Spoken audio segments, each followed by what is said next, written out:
এবং আমি রাসূল তোমাদের ঘরে যেটা করতে বলেছি সেটা করবে। আল্লাহ রাসূল তোমাদের ঘরে যেটা পালন করতে বলছে সেটা তোমরা করবে, আর যেটা তোমাদের নিষেধ করলে মানা করলে সেটাকে তোমরা কি করো? ছেড়ে দাও, বর্জন করো। এবার ভালোটা ধরো আর খারাপটা ছাড়ো। এই ভালোটা যদি ধরতে পারো, খারাপটা যদি ছাড়তে পারো, আল্লাহ তোমাদের ঘরে তাহলে আখিরাতে পয়সান কি দেবে। জোরে বলুন সুবহানাল্লাহ। কোনটা চাই বলো? সমস্ত সাহাবারা শুনলেন, বলি ইয়া রাসূলুল্লাহ আমরা সব আপনার কথা মোতাবেক চাইবো, দুনিয়া চাই না, আমরা আখিরাত চাই। আমরা ক্ষয়ক্ষতি করব, দুনিয়ার মায়া ভালোবাসা সব ত্যাগ করব। ইয়া রাসূলুল্লাহ আপনি যেগুলো আমাদের ঘরে করতে বলেছেন সেগুলো আমরা করব, আর যেগুলোকে আপনি বর্জন করতে বলেছেন সেটাকে আমরা বর্জন করে দেব। আল্লাহর নবী বললেন আখিরাতে শান্তি পেয়ে যাবে। এবার আপনাদের ঘরে আমি বলি, আপনারা কোন জিন্দেগি চান, দুনিয়া না আখিরাত? কাউকে বাই পেশার নয়, জোর জবরদস্তি নয়, আমি জিজ্ঞাসা করছি আপনারা কোন জিন্দেগি চান, দুনিয়া না আখিরাত? সবাই জোরে বলেন, মুখ বন্ধ করবেন না, আল্লাহ দেখতে পাচ্ছে। আপনারা কোনটা চান, দুনিয়া না আখিরাত? আখিরাত। আখিরাত যদি পেতে চান, নবী পাক কি বললেন? দুনিয়ার ক্ষয়ক্ষতি করতে হবে, মায়া ভালোবাসা ক্ষয়ক্ষতি করতে হবে, তাহলে করতে হবে। শুধু তাই নয়, আল্লাহ নবী বললেন তাহলে ভালোটা ধরতে হবে, খারাপটা ছাড়তে হবে। তাহলে এবার বলেন আপনি ভালোটা ধরবেন, খারাপটা ছাড়বেন, কিন্তু আমরা ভালোটা করছি তো, অস্বীকার তো করবো না। আমরা ভালো করছি না, আজকে জলসা মাহফিল দিয়েছি, জলসা মাহফিলে বসেছে, এটা ভালো না খারাপ? মাথায় টুপি দিয়েছেন, ভালো না খারাপ? পাঞ্জাবি পরেছেন, ভালো না খারাপ? একটু আগে দুরূদ শরীফ পড়লেন, ভালো না খারাপ? সুবহানাল্লাহ বললেন, ভালো না খারাপ? আলহামদুলিল্লাহ বললেন, ভালো না খারাপ? কালেমা শরীফ পড়লেন, ভালো না খারাপ? কুরআন শরীফ শুনলেন, হাদিস পাক শুনলেন, ভালো না খারাপ? ভালো, সবই ভালো কাজ করেছেন। পাশাপাশি আল্লাহ রাসূল বললেন খারাপটা ছাড়তে হবে। আমরা ভালোটা করছি, অস্বীকার করব না, কিন্তু আমরা পাশাপাশি খারাপটা কিন্তু ছাড়ছি না। আপনি যদি বলেন ভাইজান মাহাতাব ভাই আমি সব ভালো কাজ করব কিন্তু খারাপটা ছাড়বো না, হবে? হবে? হবে না। ঠিক পাশাপাশি যদি আপনি বলেন যে আমি সব খারাপটা ছেড়ে দিলাম, ভালো একটাও কিন্তু করব না, এটা যেমন সম্ভব নয়, পাশাপাশি এটাও সম্ভব নয় আপনি ভালো কাজ করবেন আর খারাপটা করবেন। দুটো একটা তলোয়ারের খাপে দুটো তলোয়ার রাখা সম্ভব নয়। এই জন্য এই রকম মাহফিল দেওয়া হয় যে ভালোটা হতে হবে, খারাপটা ছাড়তে হবে। আল্লাহ নবীর জামানায় এক সময় মদ খাওয়া, শুনছেন, মদ খাওয়া, শরাব পান করা জায়েজ ছিল, জানেন? জানেন? যখন আল্লাহ পাক হুকুম করলেন, ওহী নাযিল করলেন যে আজকে পর থেকে এতদিন জায়েজ, আজকে পর থেকে কি এবার হারাম, আজকে পর থেকে হারাম। অলরেডি তখন সাহাবা হুজুরা অনেকে মদ পান করতেন, অনেকে করতেন না।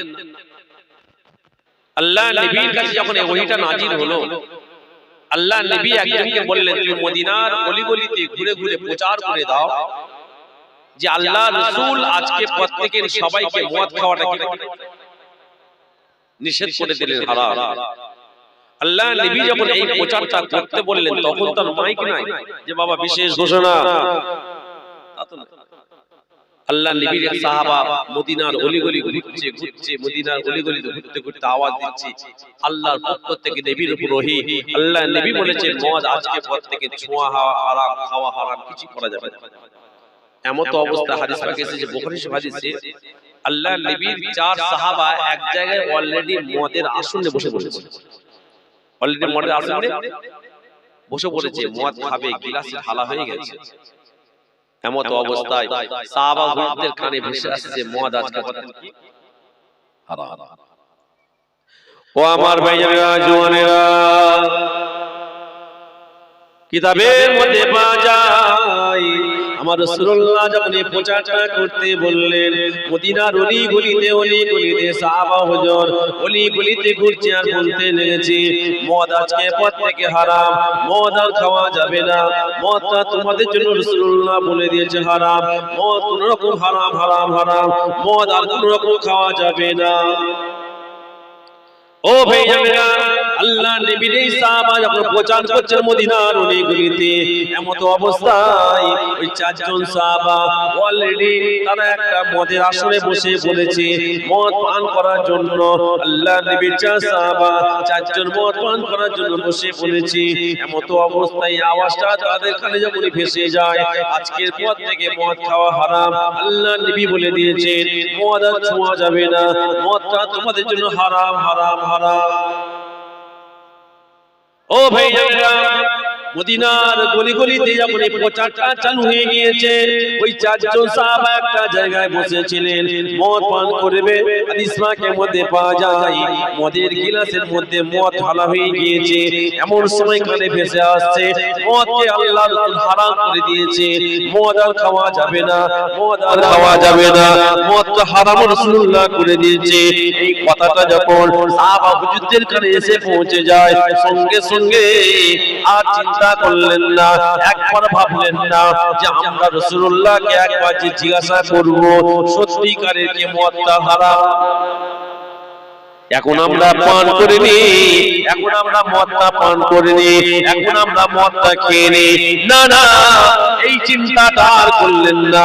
সঙ্গে সঙ্গে চারজন সাহাবা মদের গিলাসগুলোকে নিয়ে টান মেরে ছুঁড়ে ফেলে দিয়েছিলেন। ও ভাইয়া, শুধু তাই নয়, একবারও তো তিনি আর চিন্তা করতে পারতেন যে মদ আল্লাহ পাক হারাম করে দিয়েছে, মদ আল্লাহ পাক যে হারাম করে দিয়েছে, আমার রাসূলুল্লাহ যে নিষেধ করলেন, আমরা কমসে কম এই মুহূর্তে একবার মদটা খেয়ে নিই, তাই না? যে এই মুহূর্তে মদটাকে কি করি, খেয়ে নিই। কিন্তু না না, মদের ছোঁয়ার হাতে নেওয়া যাবে না। রাসূলুল্লাহ যেটা নিষেধ করেছে সেটা আর আমরা নিতে পারি না। কেননা আমার দয়ার নবী, নূর নবী, হায়াতুন নবী আমাদের ঘরে বলেছি, আমি তোমাদের ঘরে যেটাকে বর্জন করতে বলবো, আমি তোমাদের ঘরে যেটাকে ছাড়তে বলবো, সেটা যদি তোমরা ছেড়ে দাও, আর আমি রাসূলুল্লাহ যেটাকে তোমাদের পালন করতে বলবো, তোমরা যদি সেটা করো, আমার আল্লাহ পাক তোমাদের ঘরে দুনিয়া আখিরাতে উভয় জায়গা আল্লাহ শান্তি দেবে।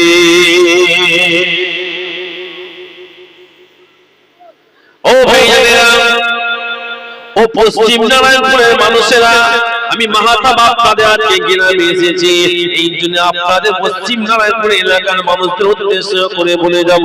তাহলে আজ থেকে আপনি বলেন আমার রাসূলুল্লাহ 1500 বছর আগে মদটাকে হারাম করে দিয়েছেন, আমার রাসূলুল্লাহ আজ থেকে 1500 বছর আগে মদটাকে হারাম করে দিয়েছেন। সাহাবা হুজুরা শুনেছে, সঙ্গে সঙ্গে মদের গিলাস টান মেরে ফেলে দিয়েছে। কিন্তু আজকে আমাদের দাজালের ঘরে জন্ম, কুরআনের ঘরে জন্ম, দ্বীনের ঘরে জন্ম, শরিয়াতের ঘরে জন্ম হওয়ার পরে আমাদের কাছে এখনো মদ আছে না নাই? কথা বলে না কেন? তাহলে কি আমাদের কাছে কি রাসূলুল্লাহ কি হাদিসটা কি এখন এসে পৌঁছায়নি? আল্লাহ নবীর কি এই কওলটা আমাদের কাছে এখন পৌঁছায়নি? কথাটা পৌঁছায়নি? এই কথা বলতে লাগ করছেন বলছি বলে ভাইজান বোঝার চেষ্টা করেন, বিশ্বাস করেন, আপনার মধ্যে যদি আল্লাহর ভয় সত্যিকারে থাকে, মরণের ভয় সত্যিকারে থাকে, জাহান্নামের ভয় যদি সত্যিকারে আপনার আমার অন্তরে থাকে, আপনার আমার অন্তরে যদি মরণের ভয়, কবরের ভয়, আল্লাহর ভয়, জাহান্নামের ভয় যদি আমাদের সত্যিকারে অন্তরে থাকে, আমরা আর মদে হাত দিতাম না। কথা ঠিক না বেটে? কিন্তু বড় দুঃখের বিষয় কি জানেন, যত দিন যাচ্ছে ভাইজান, ঘরে ঘরে, এলাকায় এলাকায়, গ্রামে গ্রামে মদের সংখ্যা বাড়ছে না কমছে? কথা বলে মদের সংখ্যা বাড়ছে না কমছে? শোন, হ্যাঁ কি গো, এই মদের সংখ্যা বাড়ছে না কমছে? বাড়ছে। তাহলে মদটা আমাদের কাছে কি নতুন করে হালাল হয়ে গেল নাকি? কথা বলছেন না কেন? মদ থেকে নতুন হারাম হালাল হয়ে গেল? ভাইজান তবে একটা কথা মাথায় রেখে দেন, যদি কোনো ব্যক্তি হারামটাকে হালাল ভেবে নেয়, যদি কোনো ব্যক্তি হারামটাকে হালাল ভেবে নেয়, হালালটাকে হারাম ভেবে নেয়, ফতোয়া কথা দাঁড়াবে জানা আছে। হারাম হারামই হয় আর হালাল হালালই হয়, কথা ঠিক না বেটি? হারাম কখনো হালাল হতে পারে না আর হালাল কখনো হারাম হতে পারে না। ওই যে পাটা ফুটো বা, যেমন সোনা হারাম না হালাল? সোনা সোনা কথা বলছেন না কেন? সোনা হারাম, এই সোনা হারাম, হ্যাঁ? ঘুমের ঘোর আছেন নাকি? আমি আবার জিজ্ঞাসা করছি, সোনা হারাম না হালাল? কথা বলে। এই সোনা ঘরে ঘরে নাই, আপনার ঘরে ঘরে এসে বলবেন তো সোনা হারাম না হালাল? হ্যাঁ, তাহলে হারাম যখন আজকে দেন ব্যাগে করে দিয়ে যায়, দেবেন নারায়ণপুরের মানুষরা যখন সোনা যখন হারাম আপনারা দেন, দেবেন? ভাই জানি এবার আমি আপনাদের কাছে জিজ্ঞাসা করতে চাই, তাহলে চাঁদি বোঝেন, চাঁদি বা রূপো,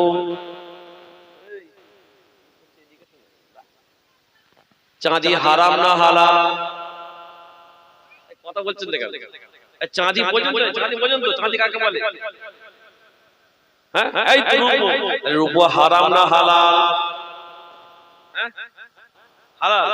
রূপো যদি হালাল হয় তাহলে সোনাটা হারাম না হালাল? কথা বলে। কনফিউজ হচ্ছে কি? ও ভাইজানেরা, সোনা হারাম নয় হালাল, সোনা হালাল আর রূপো হালাল। সোনা হালাল, রূপো হালাল, কিন্তু ভাইজান সোনাটা ব্যবহার করা করতে পারবে ছেলেরা না মেয়েরা? তাহলে মেয়েদের জন্য সোনাটা ব্যবহার করা হালাল, কিন্তু আমরা পুরুষ মানুষ, আমাদের জন্য সোনা ব্যবহার করা হলো হারাম। কথা বুঝে আসছে না? আসছে না? তাহলে সোনা হারাম নয়, হালাল জিনিস, কিন্তু পুরুষদের জন্য হারাম, ব্যবহার করাটা হারাম। আপনি হাতে নেবেন ওটার জন্য হারাম নয়, আপনি পকেটে রাখবেন হারাম নয়, কিন্তু আপনি যখন ব্যবহার করবেন, সোনার চেন গলায় দেবেন, সোনার আংটি যখন পরবেন, আপনি সোনার বালি যখন কানে দেবেন, পুরুষদের জন্য সোনাটা হলো হারাম। এই জানি এবার বলে, আমরা জানি মদটা হারাম হারাম, কিন্তু আমরা যখন মদ পান করছি নিশ্চয়ই আমরা হারামকে হারাম জানি। হারামকে হারাম জানার পরও কেন আমাদের ঘরে ঘরে যুবকদের মধ্যে মদের সংখ্যা বেড়েছে? কেন জবাব দেন? নিশ্চয়ই তাহলে আমাদের মধ্যে আল্লাহর ভয়, মরণের ভয়, জাহান্নামের ভয়টা একদম কম আছে। তাই এই জন্য কথা ঠিক না বেটি? নিশ্চয় আল্লাহর ভয়, মরণের ভয়, জাহান্নামের ভয় সরে গেছে বলে এই জন্যই হাল বলে। ও আমার ভাইয়েরা, ও যুবকেরা, ভুল বুঝবেন না। আপনারা পশ্চিম নারায়ণপুরের মানুষেরা, আমি জানি না আপনাদের এখানে মদ পান করে কিনা, কিন্তু মদ যদি পান করে আমরা বন্ধুত্ব করব আল্লাহর জন্য আর দুশমনি করব আল্লাহর জন্য। কথা ঠিক না বেটি? যদি কোনো ব্যক্তি মদ পান করে, আমরা যদি সবাই মিলে তার প্রতিবাদ করি, মদটাকে হারাম আল্লাহ করেছে, তুমি কেন ঘরের মধ্যে মদ পান করছো? ও যুবকেরা, পশ্চিম নারায়ণপুরের মানুষেরা, তোমরা যখন কেউ মদ পান করবে, একবার তোমরা ভেবে নাও, তোমার বাড়িতে তোমার উপযুক্ত ছেলে আছে, তোমার বাড়িতে তোমার উপযুক্ত মেয়ে আছে, তারপর যখন তুমি মদ পান করছো, তুমি বাপ হিসাবে, ভাই হিসাবে বড় লজ্জিত হওয়ার কথা আছে না নাই? আপনি কারো কাছে বাপ, কারো কাছে চাচা, কারো কাছে আপনি মামা, কারো কাছে ভাই, আপনি মদ পান করছেন, হারাম জিনিস পান করছেন, ঘরের মধ্যে যখন প্রবেশ করবে, আপনার মেয়েটা আপনাকে আর সম্মান করবে না, আপনার ছেলেটা আপনাকে সম্মান করবে না, আপনার বোনটা আপনাকে সম্মান করবে না, আপনার ভাগ্নিটা আপনাকে সম্মান করবে না, আপনার পাড়া প্রতিবেশী আপনার সম্মান করবে না। কেন না? কেন না? রাসূলুল্লাহ যেটাকে হারাম বলেছে সেটা আপনি কোন লজ্জায় আপনার শরীরের মধ্যে ঢোকাচ্ছেন? হ্যাঁ ভাইজান, ভুল বুঝবেন না।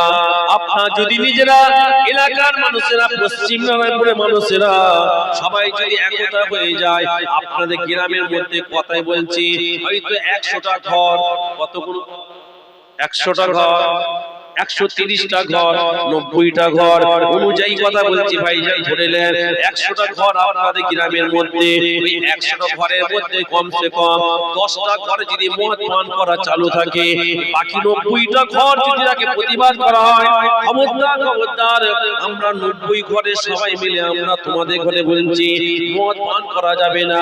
তোমাদের জন্য হয়তো আমাদের ছেলেদের উপরে তাসির আসতে পারে, তোমাদের জন্য আমাদের ভাইদের উপরে তাসির আসতে পারে, কেন না কেন পরিবেশ হলো সবথেকে একটা বড় জিনিস। তোমরা মদ পান করবে না, আমরা গ্রামে মদ পান করতে দেবো না।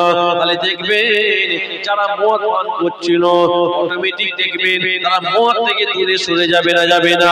হয়তো বলবেন ভাইজান ও তো গ্রামের একজন আবদ্দাবর বুঝি, ও তো গ্রামের একজন ষাঁড়,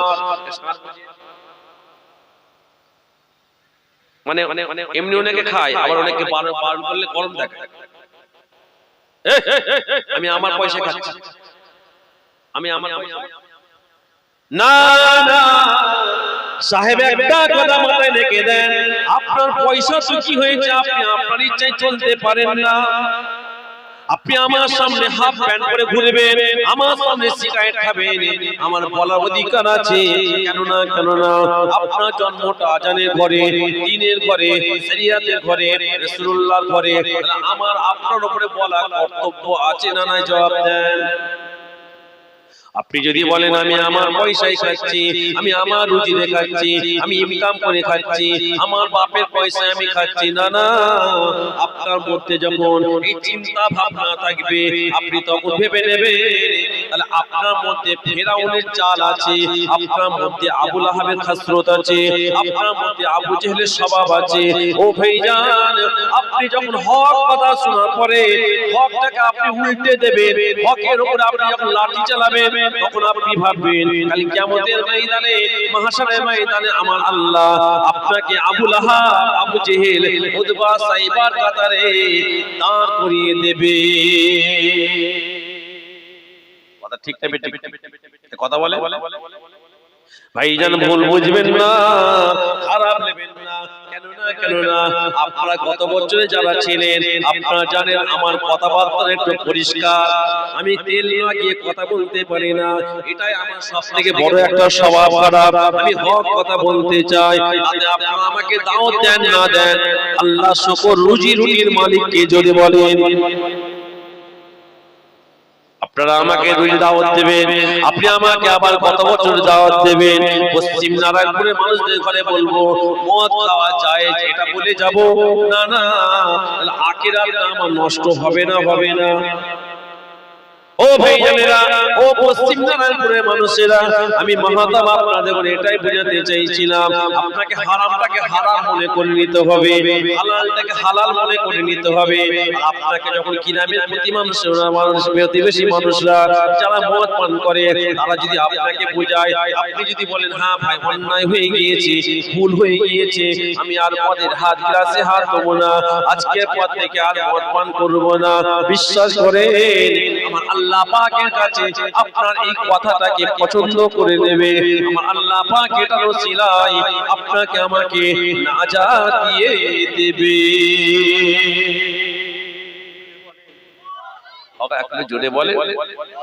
ও ভাইজানেরা, সাহাবা হুজুরা মদের ঘোষণা শুনলেন, গিলাস উল্টে দিলেন, মদের ঘোষণা শুনেছে হারাম, মদের বড় বড় ডিরামকে পাল্টি দিয়েছে। যারা ব্যবসা করতো না না আর ব্যবসা দরকার নাই, কিন্তু ভাইজান আজকে আমাদের ঘরে ঘরে যতদিন যাচ্ছে হারামের সংখ্যা বাড়ছে না কমছে? যতদিন যাচ্ছে হারামের সংখ্যা বাড়ছে। কতক্ষণ আগে কি জানেন, আমি বেশ কয়েকদিন আগে আপনাদের এলাকায় জলসা এসেছিলাম, ঘটিয়া শরীফ বলে একটা জায়গা আছে, জানেন না? জানেন না? ও ভাইজান, এই ঘটিয়া শরীফে আমি মাহাতার সেই দিন এসেছিলাম, ওই মাজারে আমার কোনোদিন যাওয়া হয় না। আমি মাহাতার চিন্তা করলাম আজকে একবার মাজারের ভেতরে যাই, মাজারের ভেতরে যাই, মাজারের ভেতরে যে আমার মনটা চাইলো একবার দেখি আশেপাশে কি আছে, কি ঝুঁকি মারছি ভাইজান, বিশ্বাস করেন আল্লাহ দেখতে পাচ্ছে, আমি দেখতে পাই কিনা ওই জায়গায় কিছু যুবক ছেলেরা তারা গেঁজা খাচ্ছে, গেঁজা। শুনছেন? কি খাচ্ছে? যেটা বলে গাঁজা নয়, কুকুরের গু। ভাইজান খারাপ নেবেন না, আমি আপনাদের কাছে ক্ষমা চেয়ে নিচ্ছি ভাইজান। আজকাল দেখবেন গ্রামে গ্রামে কিছু যুবক আছে, যুবকের সংখ্যাটা এইদিকে বেশি হয়ে গিয়েছে। আজকাল গ্রামে গ্রামে যুবকরা বড় বেশি বেশি বেশি করে আজকাল গাঁজা খাচ্ছে। হ্যাঁ না বলে? এই যুবকেরা যারা গাঁজা খাও তাদের করে আমি মাথা বলে যাচ্ছি, না না, খবরদার খবরদার। আজকে তুমি গাঁজা খাচ্ছ, কিন্তু তোমাদের ঘরে নিয়ে আমার রাসূলুল্লাহ আজ থেকে 1500 বছর আগে স্বপ্ন দেখে গিয়েছে। কি স্বপ্ন? যুবকরা ইসলামের জন্য লড়াই করবে, যুবকরা ইসলামের পরিচ্ছন্ন করবে, যুবকরা মানুষকে সৎ পথ দেখাবে, যুবকরাই সব করে সমাজকে উন্নয়ন করার জন্য। কথা ঠিক না বেটি? কিন্তু বর্তমান যুবকেরা কিছু আছে তারা গাঁজার আড্ডায় বসে আছে। ভাইজান দেখবে বাপের পয়সায় গাঁজা খায়, বাপের পয়সায় মদ খায়। ওই রকম যুবকদের ঘরে কি করা দরকার বলেন? আমি বলবো না কি দরকার?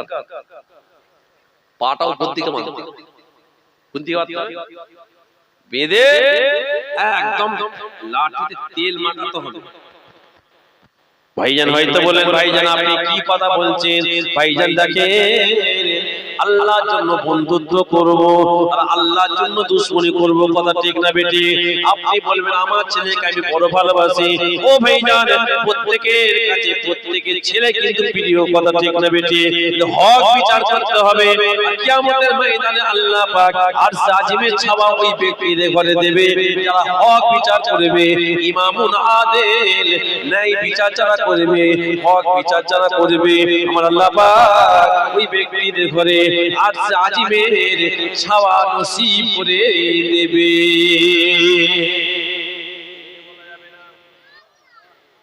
ও ভাইরা, আমি যেটা বলতে চাইছিলাম, আজকাল দেখবেন আপনাদের এলাকায় এলাকায়, গ্রামে গ্রামে, এলাকায় এলাকায়, গ্রামে গ্রামে গাঁজার সংখ্যা বেড়েছে না কমেছে?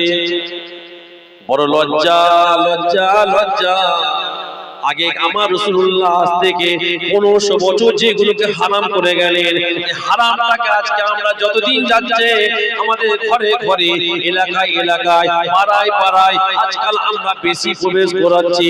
কিন্তু আমার রাসূলুল্লাহ আজ থেকে 1500 বছর আগে যেটাকে জায়েজ বলে গেলেন, আমাদের জন্য খারাপ ফরজ বলে গেলেন, আজকাল সেগুলো আমাদের কাছ থেকে কমে যাচ্ছে। কথা ঠিক না বেঠি? আল্লাহ নবী যেগুলোকে মানা করলে আজকাল সেগুলো আমাদের বাড়ছে, আর যেগুলোকে করতে বললে সেটা আমাদের কাছে কমে যাচ্ছে। আরে এই উম্মাত, যে উম্মাতের জন্য আমার রাসূলুল্লাহ সাহাবা হুজুরদের নিয়ে কত যুদ্ধের ময়দানে যুদ্ধ করেছিলেন, আমার রাসূলুল্লাহ আমাদের জন্য কত কষ্ট করেছেন, মার খেয়েছেন, ঘর হারা, পিঠে হারা, সব কিছু ত্যাগ করেছেন। সাহাবা হুজুররা মার খেলেন, ঘর হারা হলেন, সব কিছু ত্যাগ করলেন এই উম্মাতের জন্য। কথা ঠিক না বেঠিক?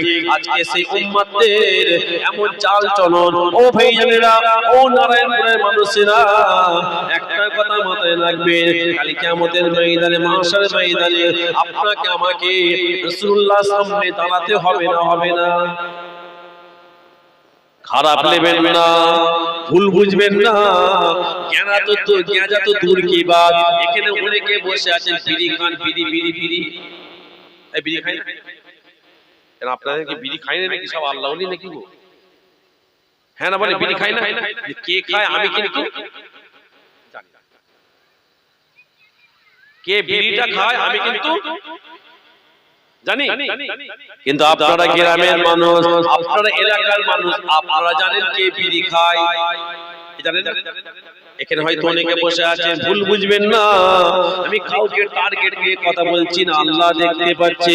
কিন্তু আমার বলা উদ্দেশ্য হলো ভাইজান, এখানে অনেকে বিড়ি খান, তাকে যদি বলা হয় এদিকে এসো, এই জায়গায় দাঁড়িয়ে একটা বিড়ি খা, 500 টাকা দেবো কিংবা 1000 টাকা দেবো, খাবে? কথা বলছেন না কেন? খাবে কেন খাবে না?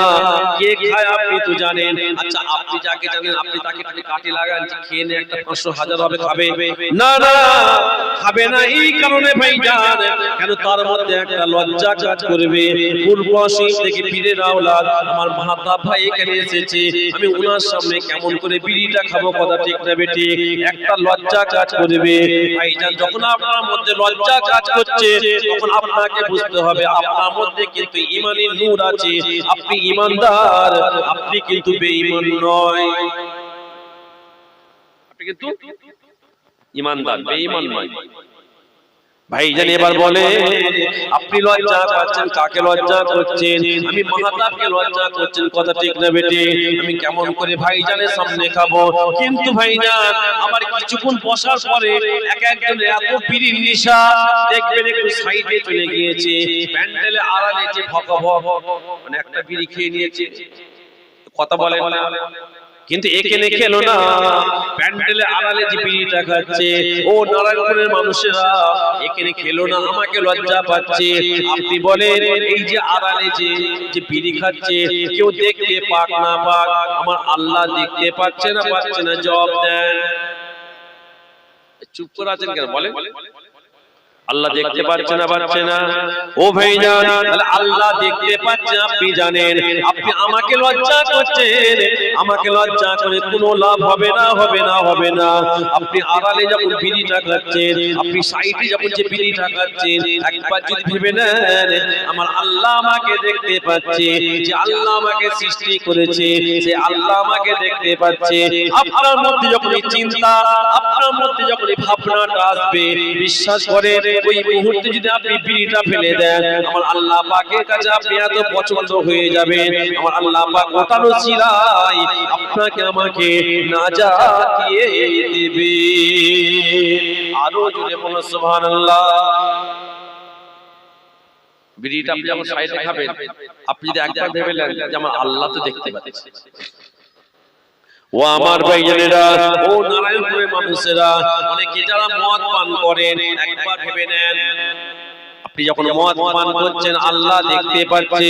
যারা গেঁজা খাও, যারা গেঁজা খান তাদের ঘরে বলছি, আপনারা যখন গেঁজা খান একবার ভেবে নেন যেহেতু আপনার মধ্যে আল্লাহ আছে, বিশ্বাস করেন না? করেন না? আমরা আজানের ঘরে জন্ম, মুসলমান ঘরে জন্ম, তাহলে আমাদের আল্লাহ আছে, বিশ্বাস আছে না? না কথা বলেন। তাহলে আল্লাহ আছে যখন আপনি বিশ্বাস করেন, আপনি মদ যখন খাবেন আপনি ভেবে নেবেন আমার আল্লাহ দেখতে পাচ্ছে। গিয়ানা যখন খেতে যাবেন আপনি ভেবে নেবেন আমার আল্লাহ দেখতে পাচ্ছে। বিড়ি যখন খাবেন ভেবে নেবেন আমার আল্লাহ দেখতে পাচ্ছে। আপনার মধ্যে ভাবনা যখন আসবে আল্লাহ পাক, আপনি যখন ওটাকে ত্যাগ করে দিবেন, আমার আল্লাহ কিয়ামতের ময়দানে আপনাকে আমাকে আল্লাহ ওলিদের কাতারে দাঁড় করাবে। জোরে বলে। আরে ভাবনা ভাবে তো মানুষ, জানোয়ার তো নয়। অবলা চতুর্থ জানোয়াররা ভাবনা, ওদের ভাবনা চিন্তা, ওদের না হারাম না হালাল না জায়েজ না নাজায়েজ, ওদের কিচ্ছু নাই। আমাদের জন্য ভাবনা চিন্তা, ভাবনা হারাম হালাল জায়েজ না জায়েজ সব আছে না? তারপরও কিন্তু আমাদের এই হাল। বছরে তো মাশাআল্লাহ প্রতি বছর জলসা একটা নয়, আপনাদের এলাকায় কম বেশি আপনারা যারা উপস্থিত বসে আছেন বছরে 25-30 জলসা শুনুন, আর বেশি তো কম নয়। আমি ছোট মোটো মানে বড় বড় ওয়াইজ শুনছেন, তথাপি কিন্তু চেতনা ফিরছে না একটাই কারণে, আমাদের মধ্যে দুনিয়াটা বেশি প্রবেশ করেছে। আর দুনিয়া, আর এই দুনিয়া দুনিয়া দুনিয়া, এই দুনিয়াকে আমার রাসূলুল্লাহ মোটি পছন্দ করতেন না। করতেন?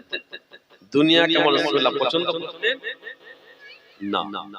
ও আমার ভাইজানেরা, ও জওয়ান যুবকেরা, ও পশ্চিম নারায়ণপুরের মানুষেরা, ভুল বুঝবেন না, খারাপ নেবেন না ভাইজান। আপনাদের সাথে আমাদের একটা সম্পর্ক আছে, সেই সম্পর্ক সূত্রে বলে যাচ্ছি।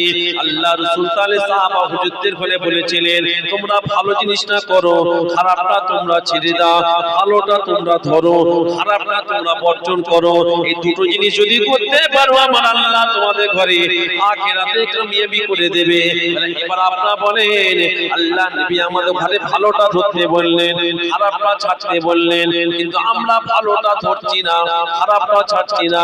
অনেকে ভালো কাজ করি, আবার অনেকে খারাপ কাজ করি, অনেকে ভালো খারাপ দুটোই করি। কথা ঠিক নেবে ঠিক? দুটো করলে তো হবে না, বলে দুটো করলে হবে? ও ভাইরা, ও নারায়ণপুরের মানুষেরা, আজকাল এলাকায় অনেক জায়গায় আমরা দেখতে পাচ্ছি, আমাদের পূর্বশী তালতলাহাট বলে একটা বাজার আছে ভাইজান, অনেক এলাকায় দেখতে পাওয়া যায় ভালো ভালো দোকান বন্ধ করে দিয়েছে দোকানদাররা দোকান বন্ধ করে লটারির দোকান খুলেছে। লটারির দোকান খুলেছে, ভালো ভালো দোকান বন্ধ করে দিয়েছে। আবার অনেকে 24 পরগনাতে পূর্বশী লটারি কাটে। আবার কি বলছি জানেন, আমার শোনা নয়, আমাকে একটা আমার কাছে একটা বন্ধু বলছে, আজকে আমি লটারি দোকানে ওখানে পাশে দাঁড়িয়ে আছি, আর মেহমান দুটো এসেছে, এসে বলছে ওই পূর্বশী এসেছি লটারি কাটতে কাজ করে যাবে। শুনছে? পূর্বশী লটারি কাটলে ঠিক কাজ হয়ে যাবে। কি চিন্তা এদের ভাবনাটা দেখে। অনেকে পূর্বশী যায় ভাইজান, পূর্বশী আমাদের ওখানে যাবার আগে দেখবেন উজুল পুকুর বলে একটা জায়গা আছে, তার আগে একটা গেট করা আছে। আপনারা দেখেছেন না দেখেননি?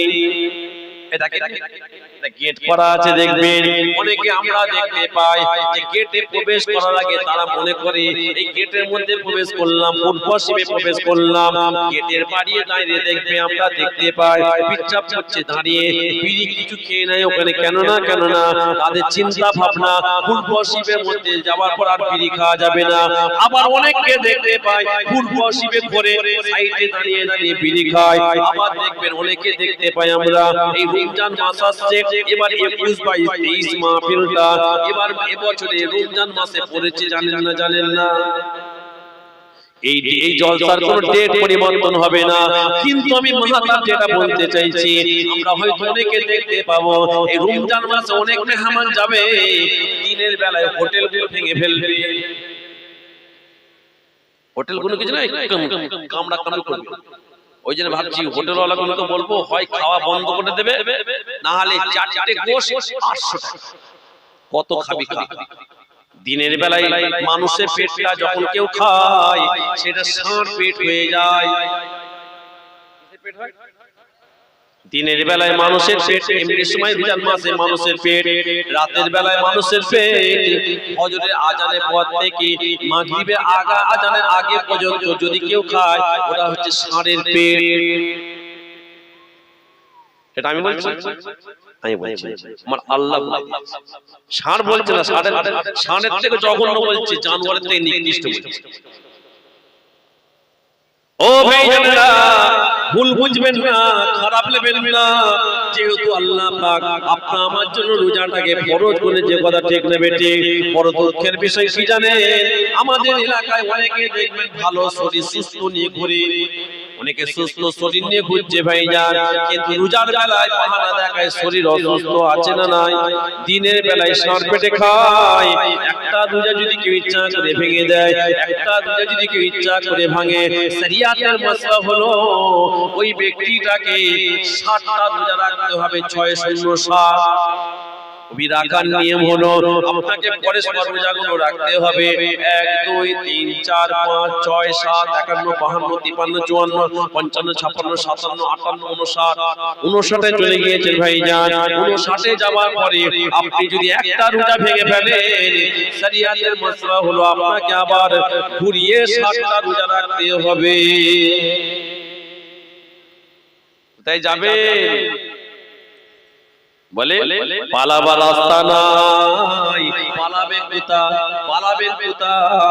ভাইজান, আপনাদের এলাকায় যখন কোনো মানুষ মারা যায়, মারা যাওয়ার পরে যে খাটিয়ার উপরে শুইয়ে নিয়ে যাওয়া হয়, কর্মস্থানের মধ্যে নিয়ে যাওয়া হয়, জানাজার নামাজের জন্য যে খাটিয়াটায় বসানো হয়, ওই খাটিয়াটা আপনারা কোথায় রেখেছে? কোথায় আছে ভাই? আপনারা সব পিছন দেশে এতেকাব দিয়েছেন নাকি? খাটিয়াটা কোথায় বলে? যে খাটিয়াটা কোথায়? মসজিদে। আচ্ছা ভাইজান এবার বলেন ওই খাটিয়াটাকে আপনারা মসজিদে রেখেছেন, ও নারায়ণপুরের মানুষেরা ভাইজান, আপনাদের যদি কাউকে বলা হয় খাটিয়াটাকে তোমার বাড়িতে 3 দিন রেখে দাও, রাখবে? যে মসজিদে কাজ হচ্ছে, খাটিয়াটা 3 দিন রাখবে? কথা বলছেন না কেন? হ্যাঁ কেন রাখবেন না? ওখানে হাত লাগাচ্ছে, ঠিক আছে ভালো ভালো, কিন্তু কেন রাখবেন না? বলেন বলেন কেন রাখবেন না? যাব কেন রাখবেন না? একটা খাটিয়াটা না পাক, এই খাটিয়াটা না পাক, তাহলে কেন রাখবেন না? আবার যেখানে কাজ খাটিয়াটা পড়ে গেলে নিয়ে যাচ্ছেন। আমি তো বললাম মসজিদে কাজ হচ্ছে, ধরে নাও কিছু বলা হয় তোমার কাছে 3 দিন রেখে, অসুবিধা কি আছে? খাটিয়াটা কি না পাক? বলেন বলেন তাহলে কেন রাখবেন না? ভয়, কিসের ভয়? খাটিয়া কি আজরাইল নাকি? বলেন খাটিয়া আজরাইল? ও ভাইজানেরা, যদি কারো বাড়িতে 3 দিন খাটিয়াটা রেখে দেওয়া হয়, ধরে নেন আজকে রাতে যদি কারো বাড়িতে খাটিয়াটা রাখা হয়, রাতের বেলায় ইচ্ছা করতে উঠবে হয়তো বেকিয়ার, প্রতিদিন অভ্যাস আলাদা। যেমনি দরজাটা খুলবে খাটিয়ার খালি ডান্ডাটা দেখবে, কি দেখবে?